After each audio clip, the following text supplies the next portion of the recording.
America's about to throw the biggest birthday bash in history, blowing out 250 candles with a star-spangled explosion of fireworks and freedom, with epic military flyovers all day right here at the Great American State Fair. It was so earth-shattering that one New York Times reporter took to her X account to be a Karen about it. Listen to this, quote, "Why are we having so many jets scorching over D.C.? Nerve-wracking. I mean, I get 250 celebrations, but it feels like the apocalypse." Later tonight, President Trump heads to Mount Rushmore for a big, beautiful speech. But don't worry, Harold, he's not carving his face into the mountain yet. And earlier, the president made the case that America's golden age is already paying dividends. We are in a golden age. We have more factories being built today than ever before. We have more people working today than at any time ever in the history of our country, and people making more money than they've ever made. I'm not talking about rich people. I'm talking about people that have, like, normal or normalized jobs, more money than they've ever made before. 401ks are up at levels that they've never seen before, up 80 and 90%. And the stock market's at an all-time high. Nobody's ever seen anything like that. But even as America celebrates 250 years of greatness, Democrats are still determined to tell you it's a terrible, horrible, no good, very bad place, and that they'd rather be in communist Cuba. Cuba had done an amazing job of preventing maternal mortality and neonatal mortality, cancer, all of the things that we strive to do in the United States. MAGA America is sad, pathetic, boring, has no entertainment, no culture, no star. Oh, I mean, you can always count on Hank Johnson for one of those, Dana. Yes, so one, I think that it is an incredible site with all the flyovers. There's building excitement. It is very hot, so that's why just right now, you won't see the people right here, but they're going to reopen the fair because it just got a little bit too hot for everybody today, and they had to just, out of safety, get people to go back. I think that people in opposition to President Trump have just made a choice, right? Life is a decision-making experience, and their choice is they're not going to enjoy this time.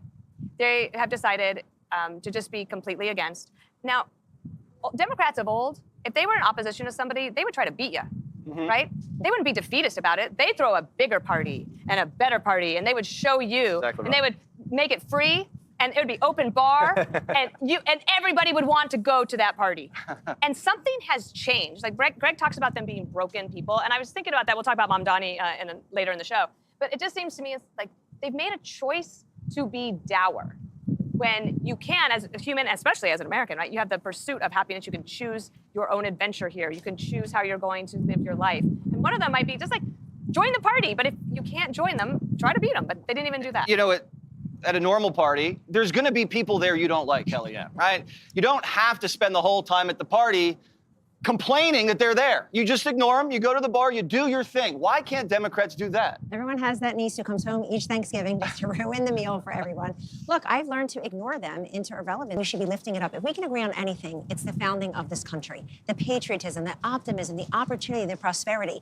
How in the world can all the FIFA World Cup fans from all over the world see something that Americans who were born into this and aren't here for 2 short weeks this summer, but for their entire lives, it just escapes them? I'm so pleased President Trump is in the Oval at this time for our celebration, for the Olympics in a few years, for America 250, for FIFA, because he does promote that optimism. And look at the numbers. The stock market's an all-time high, not just for rich people. More people are in the investor class, more home ownership, more folks able to work and grow. Entrepreneurs can dream, and so small businesses thriving in this country. Innovators can create. Your children, especially your daughters, can have freedoms and rights and go to school and be educated and drive and be whoever they want to be because they're born in this great country.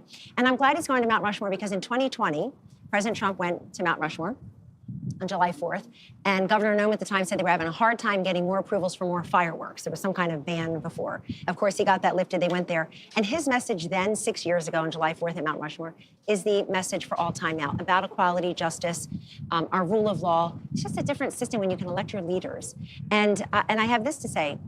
He also said in Mount Rushmore then, which is true today, that our country has lifted so many millions out of poverty and taught them to appreciate constitutional republics and democracy and self-rule and governance. And even if we have a stray American leader here and a congressperson there crapping all over the country, I believe in the spirit and the dignity and the uniqueness. Happy July 4th Eve. Glad you made it down. Same to you, brother. Thank you.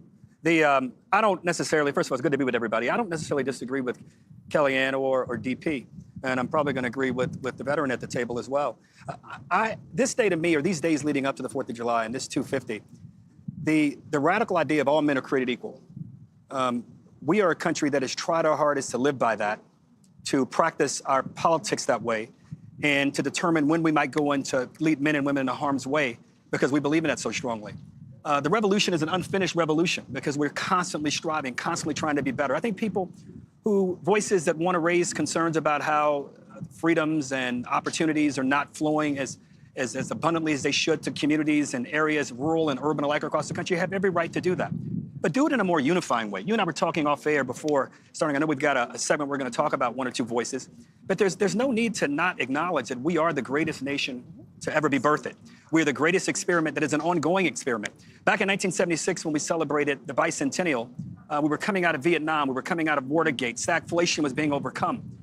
And Gerald Ford helped pull the country together. Now, there were voices then that talked about some of the things we talk about now, about racial inequality, economic inequality. And those issues are issues, unfortunately, going to have bedeviled our country for 250 years. But we don't make it better by blaming Americans who are celebrating this great day and this great moment. What we ought to be doing is trying to figure out ways to offer answers, solutions, and figure out ways to organize people around some common. This is proof that you can have an intellectual disability and still make it in life. I mean, that's what he is, right? This is the same guy that goes to an admiral, I don't know if you put troops on Guam, the direct quote is the whole island will become overpopulated, that it will tip over.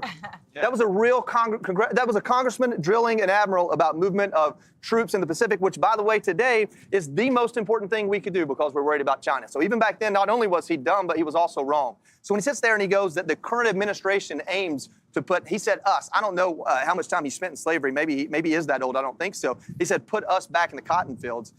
Listen, if that is who you are, if that's the message you have for Americans today, you're the worst this country has to offer. And I condemn the folks in Atlanta that keep putting him in there because that's Joy Reid being a curmudgeon, or and a lot of other words I could say that would make it onto those websites. Okay, well, she's an outrage merchant. That's what she does. He's supposed to be a congressional member. He's supposed to be a member of Congress. They like to say leaders. They're not leaders. They're representatives. He's supposed to represent people. And if there are that many people in Georgia who are that stupid and that vindictive against this country, I don't know what to do, man, because I live in Georgia and I don't meet them. I go downtown Atlanta. I don't meet them. So, Hank Johnson hits close to home for me, both because of my time in the military, but also I live in Georgia. But to say something like that, I mean, that is such an evil thing to say. They want to put us back in the cotton fields. That is what divides this country. That's what makes people think it's okay to line up a scope and shoot somebody. That type of rhetoric.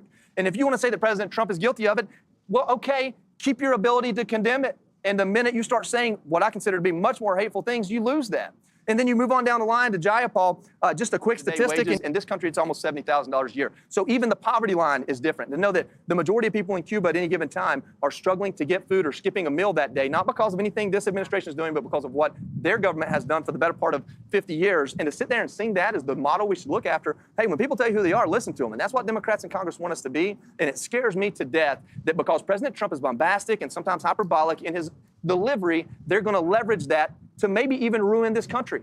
Regardless of his record, regardless of the fact he's gotten us out of many more wars than you can arguably say he ever started, regardless of the fact that the economy, when you go from 2015 until now, everybody's in a pretty good spot. And I live among those that are struggling, and they're struggling because they don't have quite as many choices, or things are a little bit more expensive, not because there's not a job to be had. And that's where we were not long after 2008. So I'd say the president's done a pretty good job of keeping this country in a good place for 250 years. And if you can't take a break from trying to divide this country to celebrate it, I don't know. I guess I went to war and lost my legs for you too. But 96 by Rupert Murdoch, with Roger Ailes serving as its founding CEO. Headquarters, New York City, New York. Parent company, Fox Corporation, led by CEO Lachlan Murdoch. Core philosophy, launched as an alternative to what the founders perceived as a liberal bias in mainstream media, the network often frames its programming around conservative values and free market principles. Influence and reception. Audience, Fox News is consistently one of the most watched cable news networks in the United States, with a significant following among older Americans and those identifying as conservative or Republican. Content.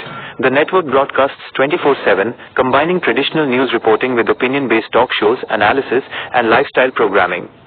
Public perception. The network is frequently a subject of intense debate.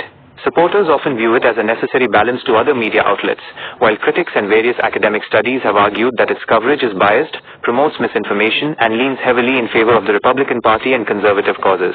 Controversies. The network has faced various scandals over its history, including high-profile departures of personnel due to sexual harassment allegations and significant legal challenges, such as the 2023 settlement with Dominion Voting Systems regarding false claims about the 2020 U.S. presidential election. Media reach. Beyond its flagship television channel, the network operates a broad digital media ecosystem including Fox Business, focused on financial and economic news. Fox News Digital and Audio, providing online news, podcasts, and articles. Streaming services, including Fox Nation, a direct-to-consumer platform,